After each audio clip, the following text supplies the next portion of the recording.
Today, Marie Swift from Impact Communications, and I'm pleased to be moderating this discussion today. We're going to be talking about beyond note-taking, the next evolution of AI for financial advisors. And I'm joined today by John O'Connell from the Oasis Group, the host of this webinar. And our special guest today is Parker Ence of Jump. And we're going to be talking about how forward-thinking advisors can move beyond simple transcription and notes to unlock game-changing insights for their client or from their client conversations. So a quick intro about each of our participants here today. Parker is the CEO and co-founder of Jump, and that is an AI assistant for wealth managers and financial advisors that automates note-taking, compliance, CRM updates, and more. Jump is made for advisors. It's easy to set up. It's 100% customizable, secure, and compliant, and integrates closely with the advisor tech stack. And of course, you all know John O'Connell, or at least you should.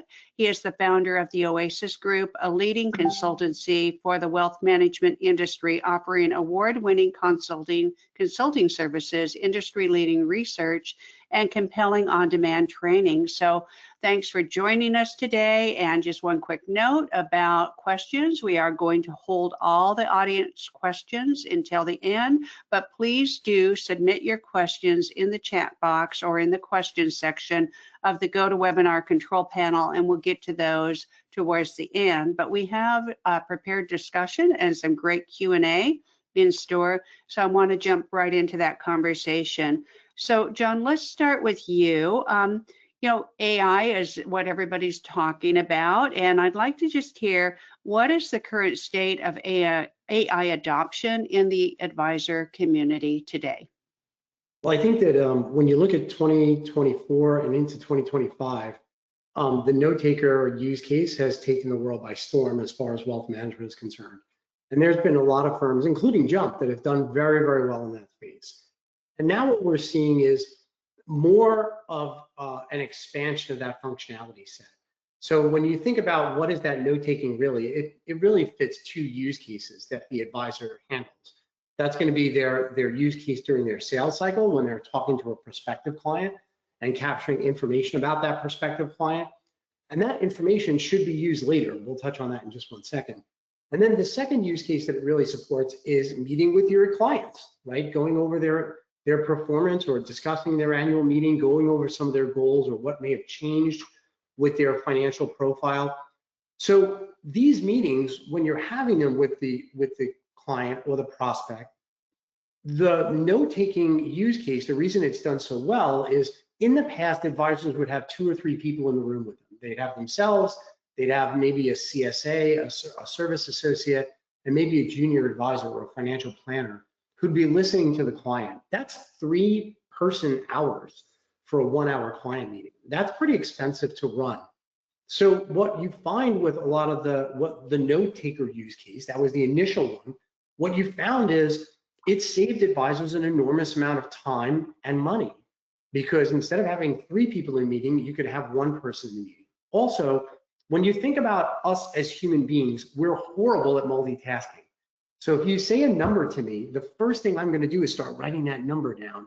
And as I'm writing the number down, I'm not listening to what you're saying right after that number. And that I think can cause a lot of disjointed understanding of what the client's trying to get across to you or what they're trying to convey versus what you're hearing. That disconnect can be really painful to a client relationship, if not costly. So for a lot of those reasons, you found that this note-taker use case was a key use case that people jumped onto, no pun intended, in the first half of, in the later half of 24 and 25. Now what you're seeing is that information that you're gathering is not just useful for the client conversation, but it's going to spawn all these action items. For example, if the client were to say to you, I'm looking to retire in January, and you ask them, well, how much do you think you're going to need a month, you know, in expenses? And they say, well, $10,000 a month. That's great. So now what that means is you want to be able to start setting up RMDs for the client or setting up distributions for the client at $10,000 a month starting in January, right? That generates an action item. What we're seeing now is this movement beyond this use case where I'm just capturing the information on the notes to how does that information now spawn additional action items or additional capabilities that are going to happen within my organization. Some of that could be it goes to an operations person to set up the R&D. Some of that could be I'm going to generate, it's going to result in a change of your financial plan, right? I'm coming into some money. I don't know what I'm going to do with it. That could be an investment activity that happens. So we're seeing all of the note takers move beyond that use case, and we're seeing that's primarily being driven, I think, by the advisors who are saying, okay, now we're capturing all this great stuff. How do I use it moving forward? So what we're going to see more and more in later 25 and into 26 is this expansion of capability for a lot of the what you would consider traditional note taker vendors, and we're going to see financial advisors using that information across a variety of their capabilities within the firm, being financial planning, investment management, onboarding, operations. You're going to see that information being used more and more.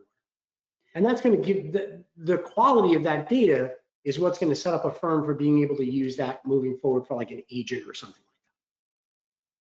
Yeah, so if I'm hearing you correctly, you think that advisors are starting their AI journey with a note taker, and am I right? And is there anything that they're missing? I think if anything that they're missing at this point is to use a tool, like all of the AI note takers do a fantastic job of masking a lot of complexity for the advisor, right? For example, if you were to try to summarize notes, just get a recording of your meeting and throw that into a large language model and say, summarize my notes. You're going to get some pretty varying results, right? It's not that your notes are not going to be structured really well. They're not going to accurately capture all of the attendees, the summary, the action items, what was talked about in there, some of the key points that were mentioned. Your mileage is going to vary a lot. So I think what you're finding is the vendors in this space do a fantastic job of putting together much better prompts behind the scenes, masking a lot of that complexity for what an advisor would see. That's great for those use cases, right? But what we're now seeing here in the later half of 25, and I think we're going to continue to see pretty strongly in 26, is where advisors are beginning to try to move past some of those initial use cases. And they want to be able to, for example, I met with an advisor earlier this week who was asking, hey, look, I want to be able to do some analysis on stocks that I currently have in an SMA. Can I use a large language model to do that analysis? The answer is yes, absolutely. However, you need to know how to use prompt engineering, and you need to know how to ask it to do the right type of analysis. You need to be able to use what we call retrieval augmented generation, or RAG. You've got to have some of your secret sauce in that analysis. And that's what's going to generate really good results. So to answer your question most directly, I think for the advisors who were early adopters for that note taker use case as an example, and are beginning to move beyond that, the first thing I would recommend is have a conversation with your vendor and understand where they're going. And then the second thing I would say is start really educating yourself on how the underlying technology works, because I think that's going to position you very well to take advantage of more AI capabilities moving forward. Well, let's get you involved, Parker. So you work with a lot of advisors directly, and from your perspective, I'm just wondering what you would add about the evolution of basic note-taking tools and more sophisticated AI applications. Yeah, absolutely. And thanks for having me. And hello, everybody. I saw John most recently in New York at the Wealthies event, which was super fun. So last time I saw John, he was wearing an immaculate tuxedo. So it was a little more casual day today. Maybe just really quick for those that aren't as familiar with Jump. So we actually originally started not as a AI note taker, but we thought of ourselves as a CRM updater. So the first version of Jump was, how do we extract all the interesting data from an interaction with the client? And then we go scan the CRM and look at all those fields that you should be using and you're probably not filling out. And how do we kind of make it really easy to review and kind of update that CRM? So that was kind of the first version of Jump. And of course, now Jump has evolved into full meeting cycle capabilities. So think about preparing for the meeting quickly and effectively. As John mentioned, how do we stay present during the meeting, kind of knowing that AI is going to capture all the good stuff? And then when the meeting's over, if you look at all the kind of time and motion data from Kitsis and others, about a third of an advisor's week is going to go to pre and post meeting documentation and follow up and just administrative work. And so Jump has been able so far to get, let's say, spend an hour in a meeting. It's a pretty substantive meeting. You might have anywhere from 30 minutes to 60 minutes of follow up and administrative work coming out of that. Jump's been able to trim that down to 5 to 10 minutes. And so that really has resonated, as John said, as kind of low-hanging fruit when you start looking at what are all the different ways I could use AI in my firm. Usually step one on that train, or stop one on that train, is I'm going to go get some kind of safe version of ChatGPT or Claude or some kind of chatbot. I'm going to get a safe version that I'm okay with for the firm to use. And then stop number two is usually this use case because of the instant impact. And I think it's pretty wild to see how quickly AI capabilities are being adopted by firms. If you go back and look at 2023, about 12% of advisors were self-reporting that they were using AI in their daily workflows. Some of them may have been using AI without knowing it, but it was very behind the scenes, but at least the way that they were aware, about 12%. 2025, it's about 66%. So that's a 5.5x increase in just 2 years, which is pretty crazy. And why is that? Well, the impact is immediate, right? All of the prior generations of AI relied on very organized, meticulously labeled, structured data. This last wave of generative AI means we can deal with messiness and messy data, including the kind of data that's generated in an open conversation with your client.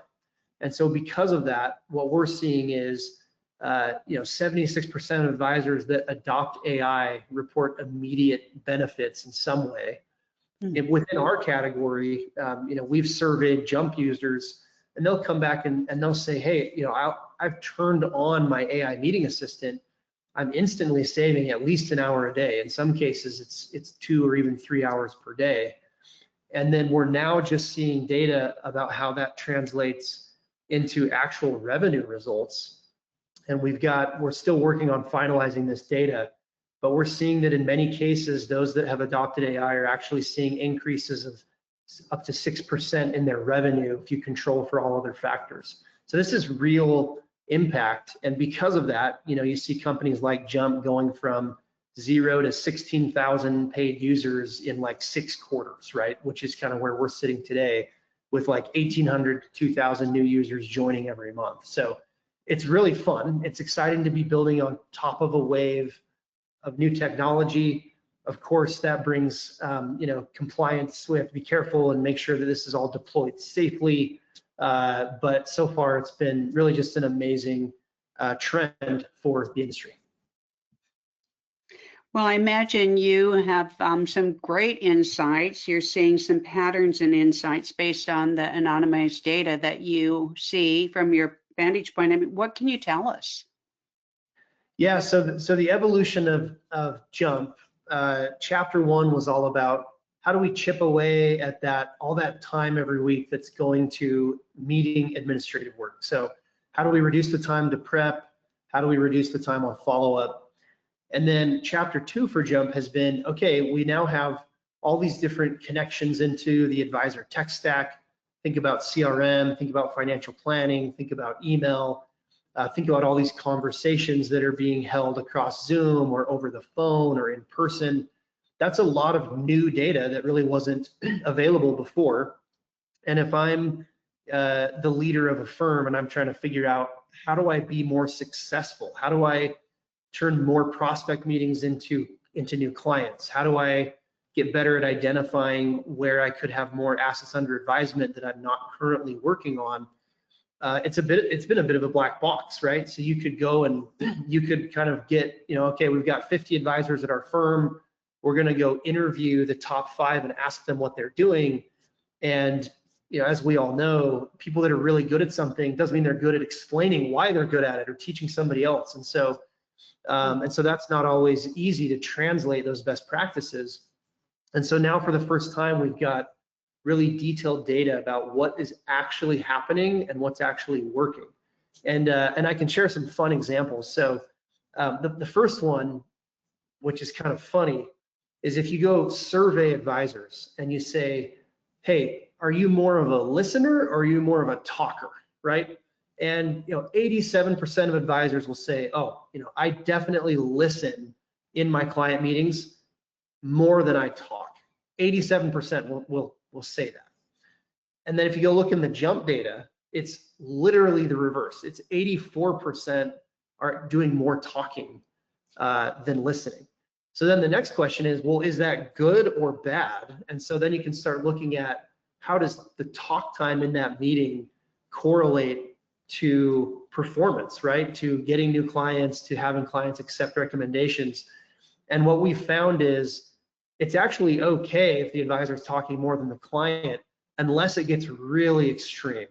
So if the advisor is talking like 85%, 90%, that's when basically performance tanks.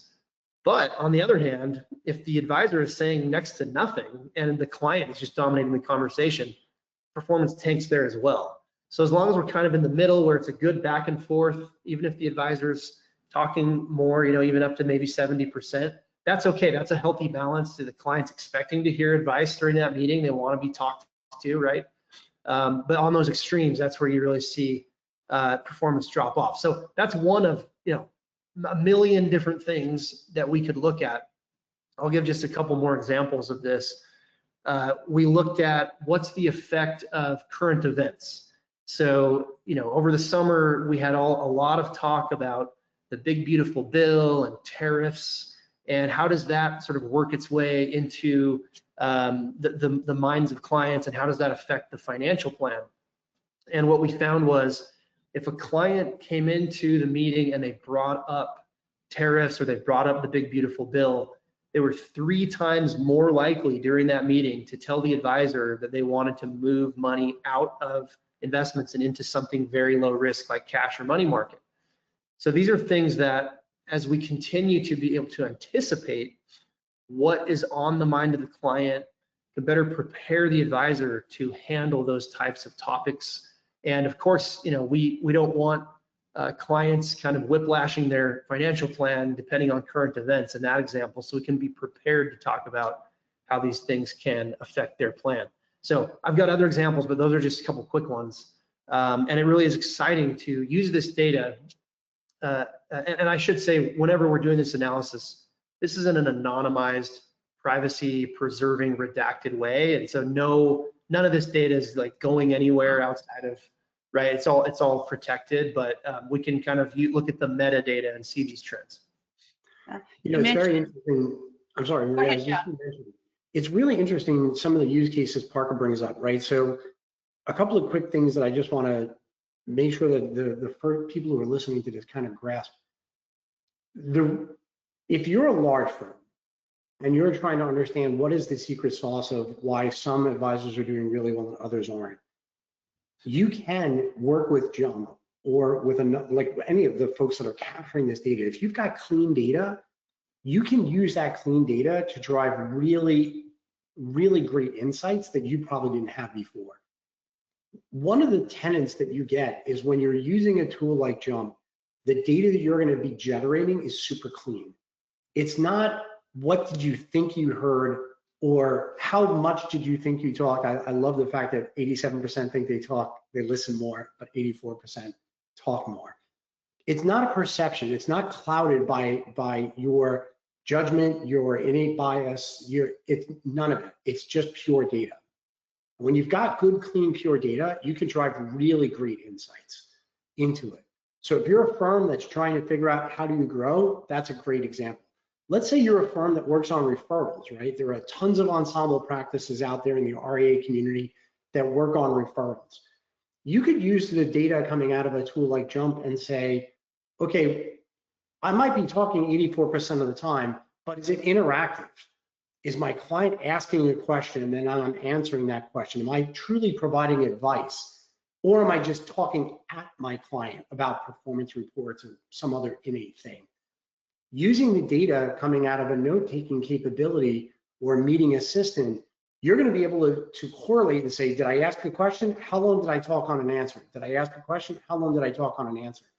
That in and of itself can provide you with some fantastic insights as to how many times am I asking, or how many questions am I answering on an annual, on a per meeting basis for my client?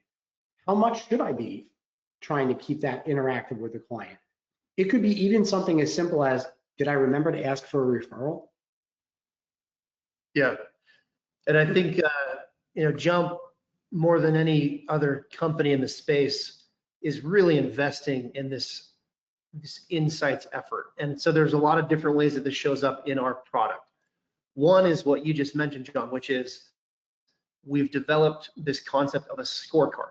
So the idea here is, if I've got junior advisors and I want to help them get up to speed as quickly as possible, or maybe we've identified some new initiatives in the firm, we want to set a goal to ask for referrals on a regular basis, or hey, we're trying to transition to doing more holistic financial planning with more advisors and more clients. Any of those types of initiatives, whether it's change management or it's training, it would be great if you could send the best advisor or the best coach or the CEO of the firm to do a ride along with every advisor on every meeting. You could maybe clone them for a few weeks and let them do that. Obviously, we can't do that. So what we can do is we can encode those best practices into a scorecard, or we can build a rubric around what the firm believes are the factors of success, put that in a scorecard, and then immediately once the meeting's done, that individual advisor is going to get that review of the meeting. Did we ask for referrals? Did we follow the agenda? Did we cover all the points of the financial planning process that our head of planning has recommended? And so that just really speeds up the cycle there. In addition, this becomes a nice virtuous cycle of discovery. So let's actually get into the data. Let's figure out how are the best performers doing what they're doing. And now let's identify that insight. And then now let's put that into a scorecard. Let's put that into the pre-meeting preparation materials to reinforce that best practice, find other ways to distribute that. And so we've seen some great, really fun results there with training opportunities. And, oh, I thought we were asking for referrals every time. And it turns out we're asking for referrals like 1 out of 20 times, right, where we could. I'll just share one other pretty interesting, which is starting to think about conversion funnels. So if I'm in a meeting with a client, the client mentions, hey, actually, all these other assets that are sitting with my old 401k provider, or they're sitting over here with my old advisor, and the advisor is going, oh, I had no idea that they have these other assets. That now becomes a data point. Okay, we have some held away assets. That's an opportunity for us.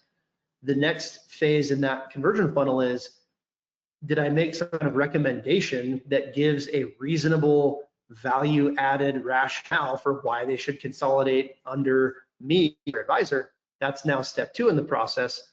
And then step 3 is, did they say yes to that? And so being able to trace that through and actually get conversion rate metrics based on reality, not based off of if you happen to remember to update your CRM, that's pretty different, right? That's kind of new ground. And so we're really excited about that as well. Well, we're talking about conversation intelligence and how that helps with strategic purposes, strategic planning, and I imagine there's a lot more you could say. One of the things that I think you touched on, Parker, was about the current events, and John, you said something about seasonality, right? And so, Parker, if you want to drill a little bit more into that, like what other conversational intelligence can you see about what's on your clients' minds?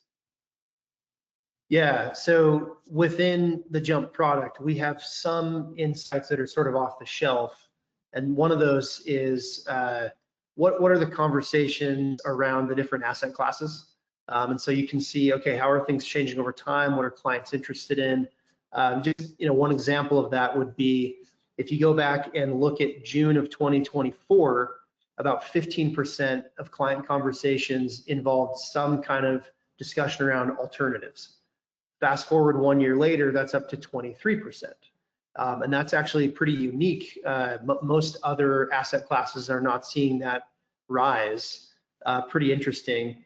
If you look at something like cryptocurrency, basically was like 6%, 14%, back to 6%. I think that just depends on, what direction Bitcoin's going that week or something like that.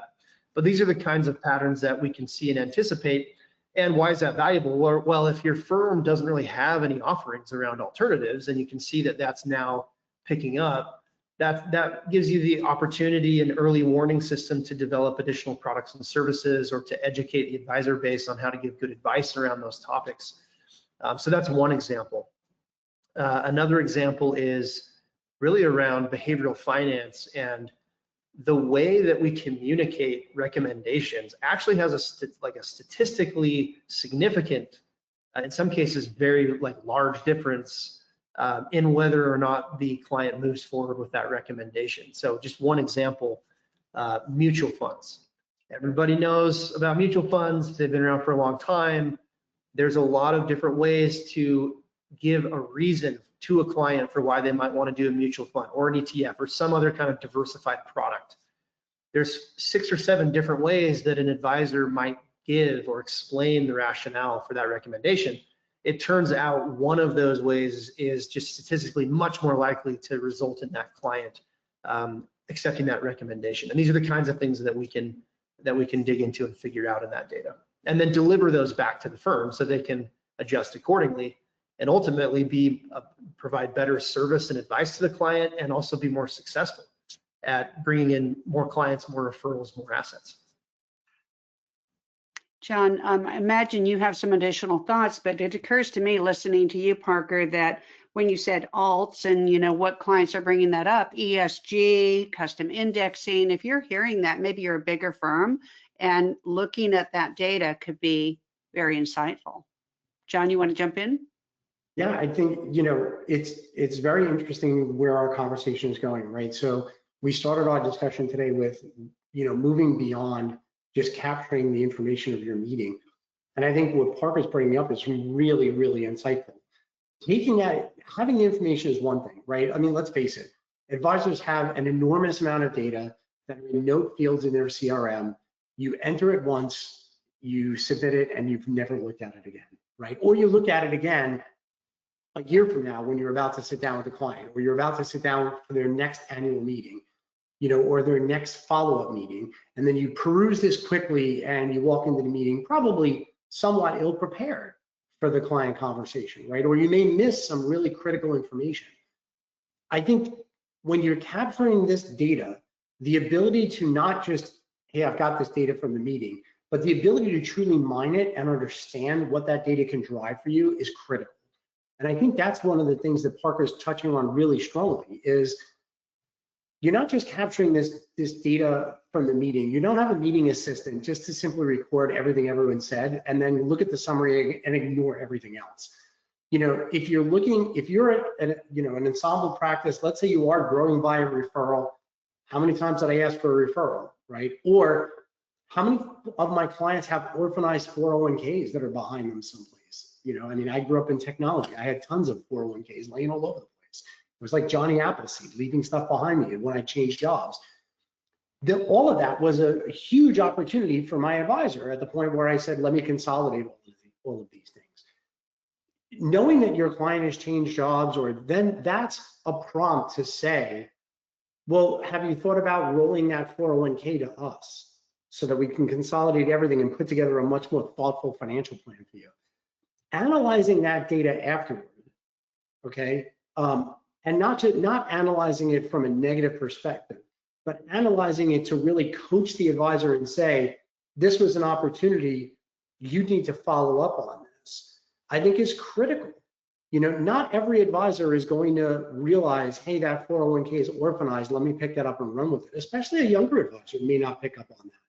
So the ability to take this data and really use it to elevate your practice across the board, whether you want to elevate it with, asking for referrals or held away assets, or elevate it with best practices, how often are you talking about it, or use it as a decision-making process, right? I've got this many clients that I'm seeing an increase asking me about alternative investments. I better come up with a plan over the next 6 months to have a better story around alts.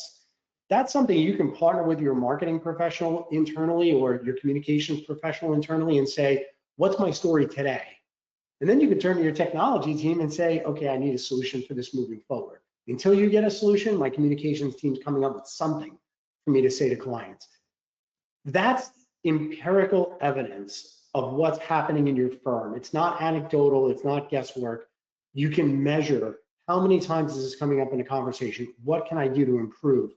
And I think a lot of folks today, unfortunately, a lot of the RIAs that we talk to feel like the note taker or the meeting assistant that they have is just capturing data and they take the summary and throw it in the CRM, and they're really not doing anything with that data than what they used to do before, right? All they've done is they've moved from a marble notebook to a Word document that they're putting in their CRM.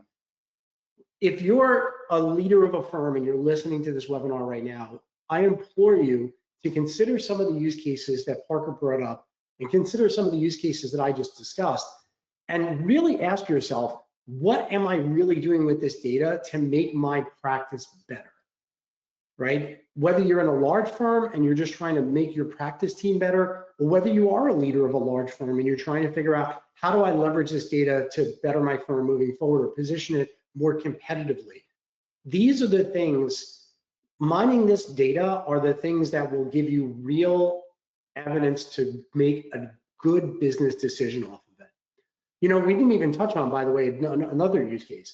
If you're losing a lot of clients for one reason or another, either you're losing them in a sales cycle or they're leaving the firm, this is a great data point. These meeting assistants bring up great data points for you to understand what went wrong in the conversation.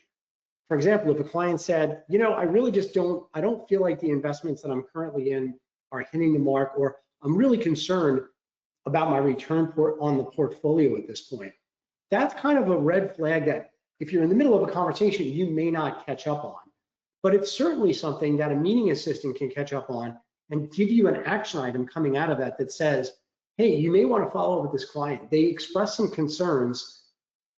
You might not have caught them, but they expressed some concerns, and this is something you should be able to really key in on. I envision in 2026, some of the use cases that Parker is already mentioning, but I also envision this where the meeting interactions, every interaction you have with your client is a data point for you to determine their flight risk. And capturing that data and really understanding it, I think, is going to begin to move RIAs forward in a way that they're not even contemplating today. You know, a lot of people ask me, you know, John, where do you see AI? What do you think the effect of the business is going to be? And I'm like, it's going to be earth-shattering. And people look at me and just like, well, you're a technology guy. Of course you're going to say that. It isn't just technology. It is going to be earth-shattering. And it's not the technology that's going to do it. It's the insights that are being driven by really clean data. That's going to be the earth-shattering kaboom that happens to the RIA industry. It's not going to be the tech. It's the insights that you're getting from that technology and from the clean data that technology is capturing now. That's what's really going to change the industry. Yeah, I completely agree. And maybe just a couple follow-up points to what you just talked about. On the subject of using the insights to improve conversion rate from prospect to client, we actually did a project with a firm and they were interested in improving their conversion rate. So we took the data, we looked at what kinds of concerns are clients bringing up in a prospect meeting and how did those correlate with whether they became a client or did not. And we looked at things like, did they have concerns about the fee levels? Did they have concerns about maybe not trusting something that suggests they didn't trust the advisor? Did they have concerns about the fit to the advisor's model and their own personal situation? Did they say, well, I'm not sure, maybe I can just do this myself, right? Did they say I already have an advisor? Did they say I'm worried about kicking off all these tax implications of moving things to you? And for this particular firm, there were only 3 things that mattered out of that list. We looked at other things too, but it was a long list. For this particular firm, they were not correctly articulating how their model of service mapped to that particular client's needs. And so then that led to, well, how do we better tell our story, and how do we better make sure we're talking to the right ideal client profile? Second, they weren't doing a very good job of making the case for, well, I already have an advisor, why? So kind of back to the same root cause, right? How do we tell the story better? And then finally, the biggest one was taxes. And that was just an education. Hey, if there's a way we can move you over without having to trigger a bunch of taxes, that's actually not that big of a deal, right? We can do that very easily for you. And so, that's extremely actionable, and that can immediately bump conversion rates. On your second, yeah, go ahead. It's really interesting. You just saw, I'm an old sales guy, Parker, right? The last two things you just mentioned are basic objection handling. Go pick up any sales book written in the past 50 years from Miller Hyman all the way on, and they're going to talk about exception handling, right? So if the client has an objection, I'm going to generate taxes. You need to arm your team with objection handling. Here's how we're going to ACAS things over, or we're not going to have a tax implication. I already have an advisor. Great objection. Here's how we handle the objection of where our services are differentiated, and see if that resonates. You're solving such a fundamental sales problem around objection handling for someone, for that particular client. Those are the types of things that I think are going to really move the needle for firms. And I hope that they're getting there. I hope they're beginning to think that way. Yeah, and knowing what problem to not solve, right? Advisors are often uncomfortable about communicating fees, and hey, this is going to cost you. And based on this analysis for this firm, they did not need to stress out about that. That was not a factor that was leading to that was impacting their conversion rate. On the other thing that you said around how will AI affect this industry, I agree. Earth-shattering, I think, is the right word. And if you just kind of fast forward 5 years, 4 years, think about a completely AI native experience for, think of the end investor. Forget about the model right now. So I'm not talking about robo advising. I'm not talking about human advising. Just think about the end investor. What are they going to have access to? Well, they're going to be able to interact with some kind of AI system that can get all their data, can understand that data, that can get to know them and their goals, that can have all of the financial planning information in the world, in its back pocket, and be able to do that analysis in seconds. And that's going to be actually like a pretty decent experience for the client. By the way, that AI advisor is also available at 11:31 p.m. on a Sunday night, right, or Friday night, available 24/7. I think it's a time to really get into this stuff and not wait, because that's coming, right? Think of it as kind of robo-advisor 2.0. That's going to be much more interesting than robo-advisor 1.0. So it's time to start building, and you've heard me use this analogy too many times now, John, but building that Iron Man suit so that you can do more than you could before. You can deliver that hybrid experience that's part digital, part human, and really do the thing that that only a human can do, which is make the human connection, be a coach, be a guide, help them really even understand what they want, and then help them get there. I think it's really important. And this category that Jump's operating in is a great place to start, because you get kind of two things. One is you can use AI to take action, right? That's the core AI assistant product. Prepare for meetings more effectively and faster.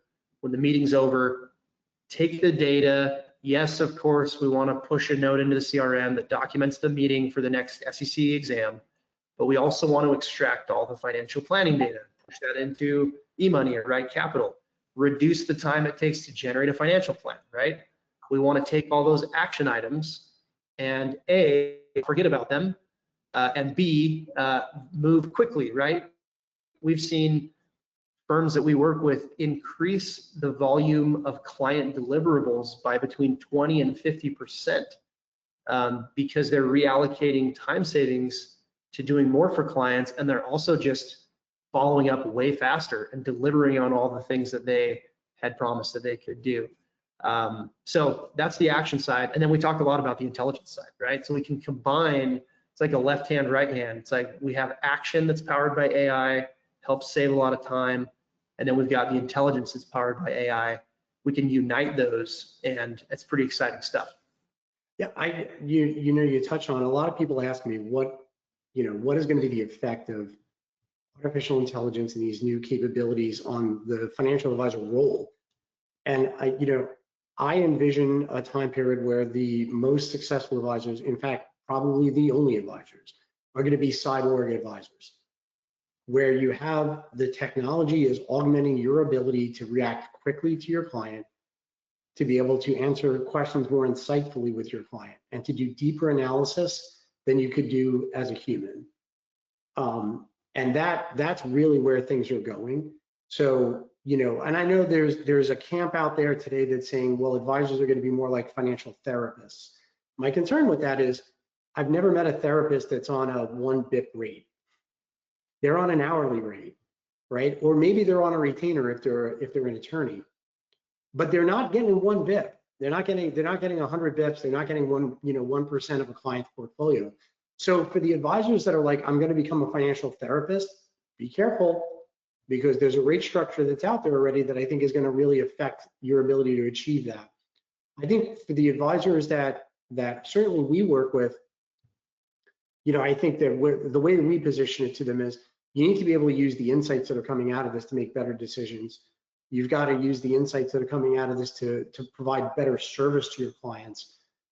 Because if you're just going to be the glorified Irish bartender that they come in and cry about for some of the financial woes that they've got, they leave at the end of the night and the interaction's over. So there's got to be a better way for advisors to leverage this. And I do believe it's coming back to some of those core tenets. You've got great data, it's clean. Use that data to drive really, really great insights and superior service to your competitors, to your clients. Well, we do have some questions, so we better jump over to those. Colin, would you give us the first question? Yeah, absolutely. We have a few here. Let me pull up this first one. So firstly, someone writes, I'm interested in AI tools, but concerned about data security and privacy. How do I know my client information is protected? And are these tools training their models on my sensitive data? Yeah, great question. So this is one that I would, and John would love your perspective on this. I would characterize this as a solved problem in this category at this point. So this is the right question to ask. So whenever you're dealing with AI, this is the right question to ask, because especially in the early days, like 2 years ago, when ChatGPT became really hit kind of peak hype and everybody became aware of these things, the SEC came out and said, hey, listen, if you put client PII or if you put firm confidential information into an AI tool that was made for mass consumers, you are most likely dumping your data into an AI model that's going to learn that data, and there's risks there that it could leak out to other users and those kinds of things. So the way that that Jump has set up our data pipeline, the first is we always want to get consent and do disclosure so that the client, this isn't like behind their back, right? They understand that this data is being captured. We have actually seen, and this is, I think, something to watch out for, there are some companies that have sort of made the claim that if you're not recording an audio file or recording a video file, that somehow gets you out of having to tell the client or do disclosure and consent. We're not lawyers, we're not the SEC, but our position has been probably want to do that consent and disclosure. It seems unlikely that that's gonna be the way this shakes out. So step one is disclosure and consent. Step two is we want to use all of the modern security and privacy techniques that you would expect from any company that you deal with. John's firm does a lot of work in this area, but that's going to be SOC 2 Type 2. That's going to be making sure that you have penetration testing, where you hire somebody to try to hack into your software, and then they give you a report of vulnerabilities. That includes multi-factor authentication, encryption, all the good stuff that you would expect from your CRM or any other tool. And then the third piece is AI safety. So that's going to be making sure that the AI models are not learning from the data. And the way that Jump does this is you can think of the way that we use these AI models like a big, giant, expensive, fancy calculator, the kind of calculator you would have used in middle school, where you do the math problem, you get the answer back, and then it clears. It's like it never happened. It's like the Men in Black pencil that erases it. So the AI model is not remembering any of that data. And so then the result there is it's like any other software system that processes your data but doesn't learn it. It can't go to other users. And those things are really, really important. And I think, Jump, because we've worked with the top 4 leading broker dealers, some, out of the top 25 RIAs, we're working with many of them. And so we've had to really harden our security and privacy position to the point where we now can really say that data is certainly protected with all the ways it can be protected. So first, I have to compliment you for getting a neuralizer reference into our conversation today. Very impressive. But I agree with Parker. I think that it's on you as the firm to do the disclosure aspects of it, so that the client knows the conversation is being recorded. But largely, you don't need to really worry about the cybersecurity piece or the training on the model within this category. If you're using one of the LLMs that's available off the shelf, for example, like a Claude by Anthropic or a Grok or Google Gemini or ChatGPT, OpenAI's model, you really need to look at your EULA, the end user license agreement, because the end user license agreement, for example, if you're paying for some of these models, they can still use your data for training, right? You have to be on like a business version of the model for them not to use your data for training. So I would encourage you, buyer beware on if you're using any of the open models that are mass consumer focused. If you're using any of the folks in the category that Jump is in, that problem's already been solved. I don't think there are you can do your due diligence, and I would highly encourage you to put Parker and his team and anyone else through their due diligence questions, but I would not be concerned about it. That problem's been solved in this category at this point. That's right. And if you go look at the Jump user agreement, it'll say, hey, you, the firm, you own all the inputs, you own all the summaries that come out of it, you control the data retention period, you can decide if you want to have a recording of the meeting or if you want to generate the summaries without a recording of the meeting, depending on your books and records approach, right? So yeah, you've got the control, you've got the ownership. And you should definitely ask that question to any AI vendor that you talk to. Yep. Excellent. All right, another one here, a little bit of an explanation before the question here as well. One of my biggest concerns with the rise of AI in wealth management is the explosion of point solutions. Each tool promises value, but the result can be advisors juggling multiple new systems, creating AI data silos, and spending more time learning software than serving clients. How should firms think about unifying their AI strategy across platforms like Jump, Agentforce, Copilot, and others, so that AI enhances workflows instead of adding friction? Let me hit this one first, Parker. So you need to, AI is like any other technology. If you go into this just simply buying different AI technologies for the sake of having those technologies and solving a point problem, then you're always going to have a point solution. You need to go into this whenever you're approaching any new technology, and I would say AI is even, because of the speed that it's moving, this is even more acute. You need to understand what use cases you want to solve that are going to have the most ROI, the most return on investment, okay? I know a lot of people right now are rolling out Copilot because Microsoft has rolled it out. It's becoming like ubiquitous within the Microsoft 365 environment. A lot of people are rolling this out. I will argue you're probably going to get the lowest ROI of rolling that out for your company at this point. Why? Because you're probably not training them on how to use the model really well. You need to have an AI acceptable use policy, and you need to have some compliance capability as a human in the loop for everything that's coming out of it. Unless you have all those data pipelines put together, you're probably not going to be getting the effective use of it, and you're going to get low results.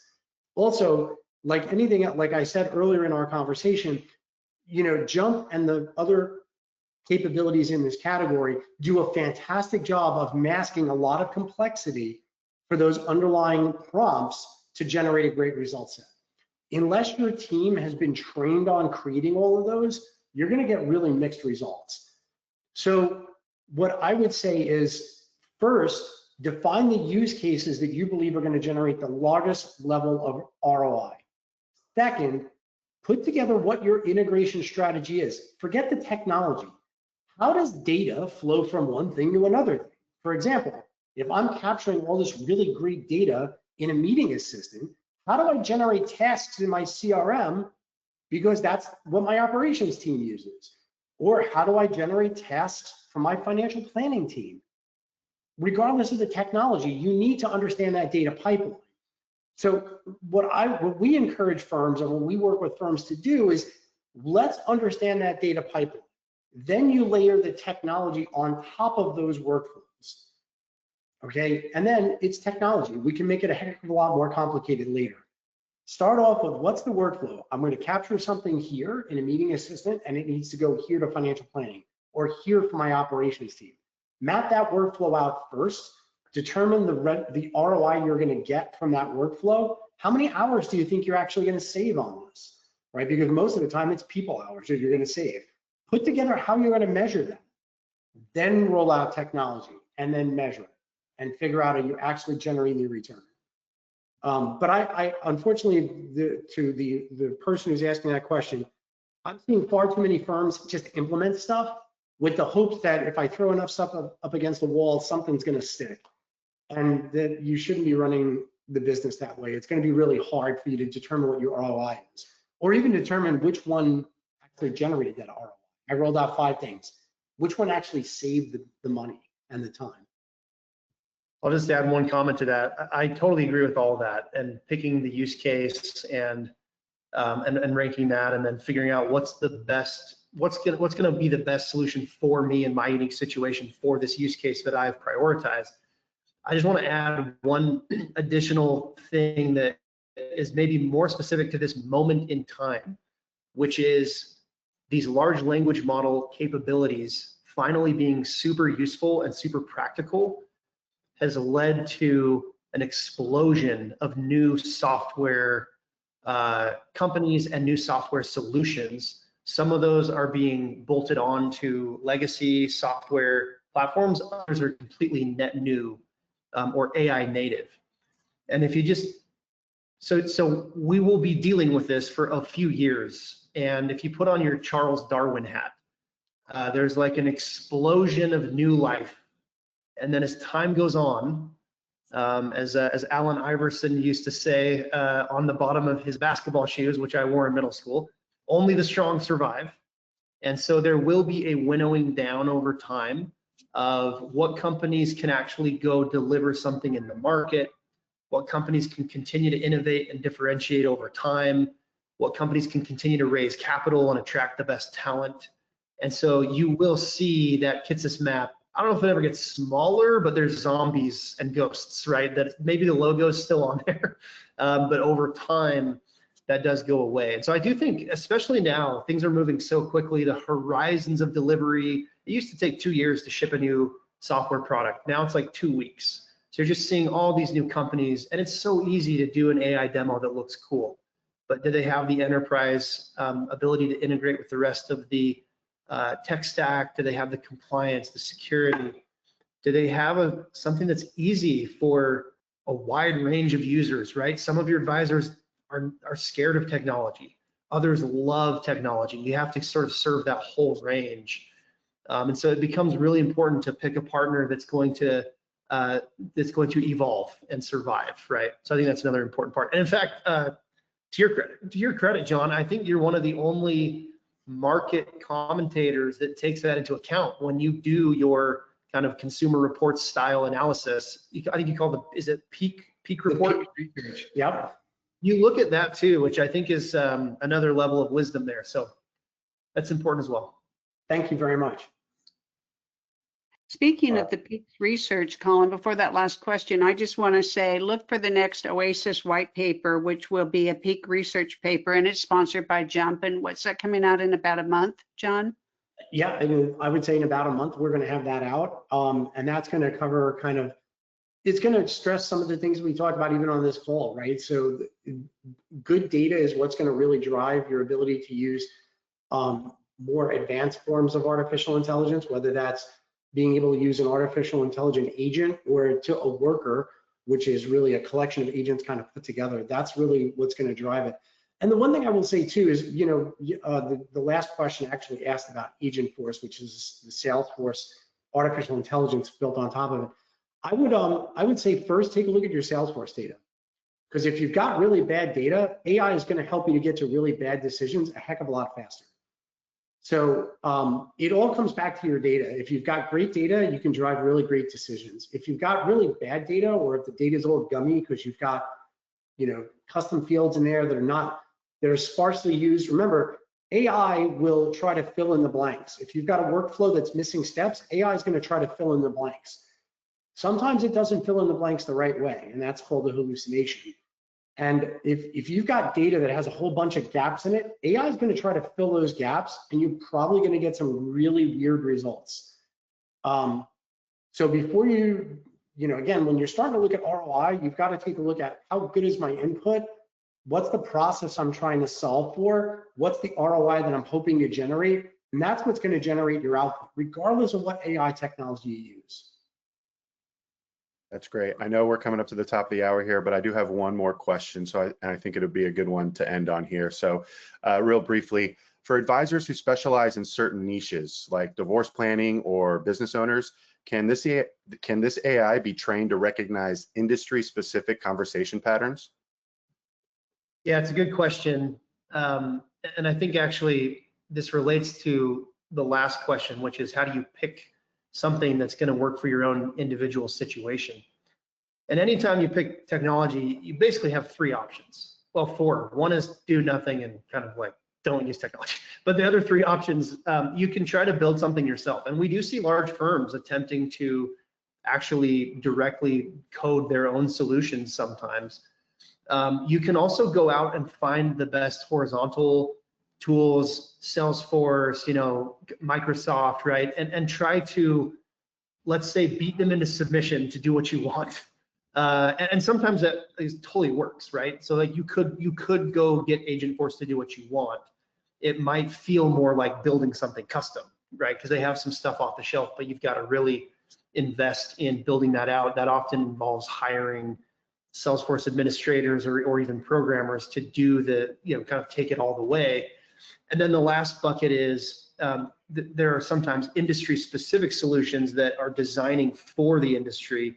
Obviously, Jump is in that category, and that can add value above and beyond a more horizontal approach.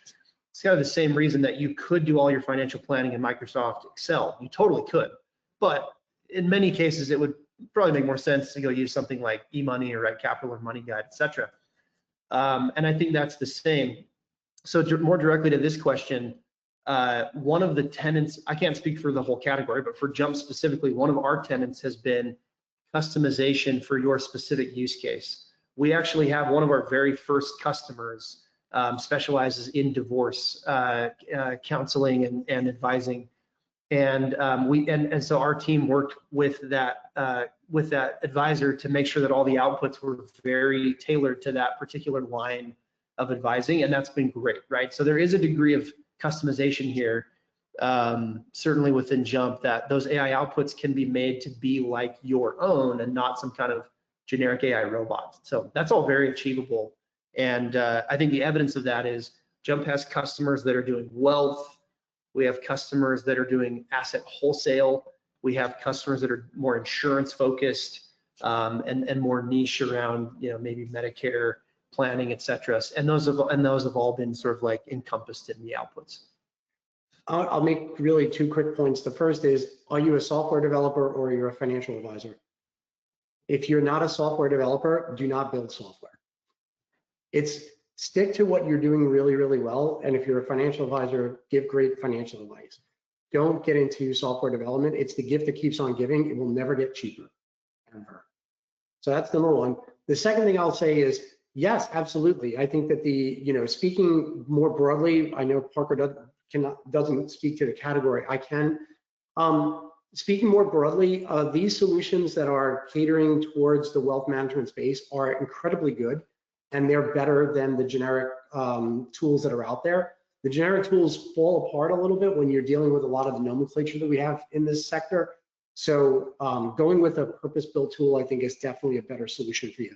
And then one last point that I'll make is, if you're a niche practice, or if you're an ensemble that focuses on a niche, I actually think these tools would be really, really well suited for you, because you're going to be able to do analysis on, for example, well, if I'm working with people with divorce, people react with divorce in two separate ways, right? They're either thrilled by it or they're not. There's not a lot of in between. So you can begin to really hone your messaging based on how that conversation went, right? And the only way for you to know that conversation without using your faulty brain to try to remember how the conversation went is to really have that empirical data, that really good, clean, unfettered data that tells you, here's how the conversation went. The client had the client's reaction to something that I said was positive or negative, during that conversation. The ability for you to really look back on good, clean data to hone your messaging, hone your practice, and ultimately help your clients in a much more deep way can be achieved very effectively with some of these tools. So don't shy away from it if you're focusing on a niche. I actually think these tools will help you with your messaging and with your service in ways that you probably have not considered yet. And we're going to keep this conversation going. We're out of time for today, but everyone, look for John, look for Parker, look for me. I know I, for one, I think John, I don't know about you, Parker, we're going to be at the Advise AI conference. We're going to keep this conversation going. I'm going to be talking about generative AI in the area of content generation. And some of what you shared is just fascinating to me. And I'll be talking about that there. And then Schwab and T3, all of that. Watch for the white paper coming up. Follow both of John's and Parker's companies on social media and watch for your recording. Yes, it will be coming to you. Share it with your staff and come to the next webinar. Sign up today. They're on John's social channel. So we're excited to have you here, and thank you so much, gentlemen. Thank you very much. Take it easy. Have a good one.